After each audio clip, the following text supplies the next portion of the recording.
کلاهبردارم. کلاهبردار اصلی منم. چرا؟ چون اجازه نمیدم کسی سرت کلاه بذاره. تو این ویدیو تصمیم داریم کارفرماهای نامردی که کلاهبرداری میکنن دستاشون رو بکنیم که هر جایی خواستی بری استخدام بشی بدونی با چه شرایطی سرت میتونن کلاه بذارن و اجازهشو ندی. اگر دوست داری ویدیوهای قبلی ما رو ببینی از این طریق میتونی. و نکته بسیار مهم، ما میخوایم بریم و بیایم. تا بریم بیایم ساب کنید لطفاً، برامون کامنت بذارید، لایک کنید، انرژی بگیریم. مطالبی هم که دوست دارید راجع بهش صحبت بکنیم و حتما برامون بنویسید که موضوعاتشو کامل ببندیم. بریم بیایم.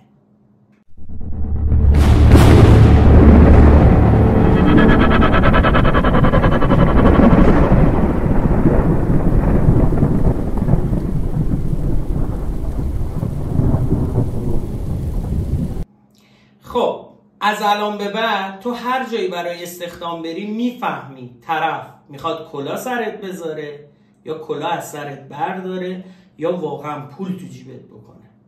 نکته اول، کارفرما نزار گولت بزنه، متوهمت کنه، جوگیرت کنه، به اسم پولهای زیاد، حقوقای نجومی استخدامت کنه ولی بگه پورسانتی، که آخر ماه بگه خودت تلاشی نکردی، بقیه هر چقدر تلاش کردن پول زیادی به دست آوردن.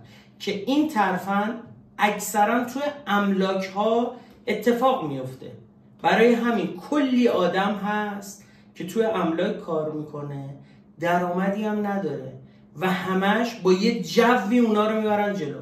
یه معامله میلیاردی میزنی میتره کنی. حالا کاری به صنف‌های مختلف ندارم، اونم جز به جز راجعش صحبت میکنم. اما هیچ وقت اجازه نده به اسم کارآموزی استخدامت کنن، ازت کار بکشن و هر وقت گفتی که آقا حقوق من چقدره بگن شما کارآموزی اینجا داری کار یاد میگیری. حداقل 3 ماه باید کار یاد بگیری. روز اول اینو بهت نمیگه. کی میگه؟ زمانی که 2-3 هفته 4 هفته حتی 1 ماهت گذشته و دیدی هیچ پولی نیست. اینجوریه که شما رفتی یه جا رایگان برای طرف کار کردی و اون پرروه طلبکارم هست ازت. آدمایی که باهات یه چیز مشخص و قرارداد نمیبندن، میگه اینقدر پول داری، میگه اینقدر درآمد به دست میاری، اما منتظر کوچکترین اشتباهه بهت بگه فلان روز دیر اومدی سر کار. 10,000 بار دیر اومدی. برای چی دیر اومدی؟ برای چی زود رفتی؟ برای چی این کار رو تمام نکردی؟ همش دنبال بهانه است تا بزنه زیر قول و قرارش. کارمندایی که براش کار میکنن الگوی مناسبی برای شما. یعنی شما بعد از 1-2 روز متوجه میشین نیروهایی که دارن براش کار میکنن راضی‌ان، پول خوبی به دست آوردن یا نه. توی مجموعه رفتی خواستی کلا سرت نره، نگاه کن ببین با سابقه ترین آدمای اون مجموعه کیان. طرف کلی پرسنل داره ولی همه زیر 1 ساله دارن باش کار میکنن. حتما یه جای کار میلنگه.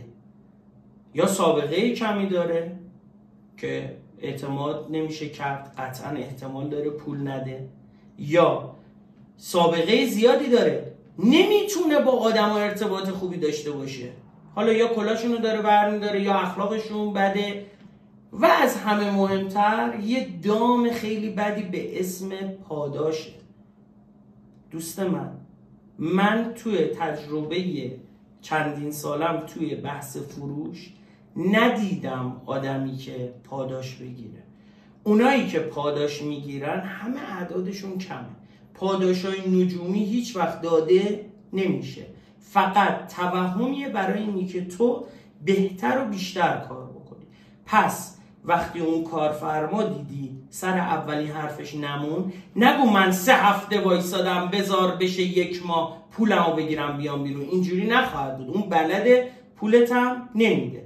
یه سری کارفرماهای نامرد دیگه هستن برای اخراج کردن تو حتی دست میزنن به کارهای غیر انسانی. به نظر من طرف بهت یه پیشنهاد میده، رد میکنی، میگه پس فکر کنم دیگه به درد هم نمیخوریم، دیگه نمیتونیم با هم کار بکنیم. این تازه خوبشه.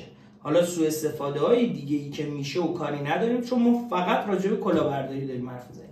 پس تو با من کلاهبردار اگر دست تو دست باشی، هیچ کسی نمیتونه کلاه سرت بذاره. ویدیوهای بعدیمونو شما بگین راجع به چی بسازیم. دمتون گرم، مرسی که حمایت میکنید.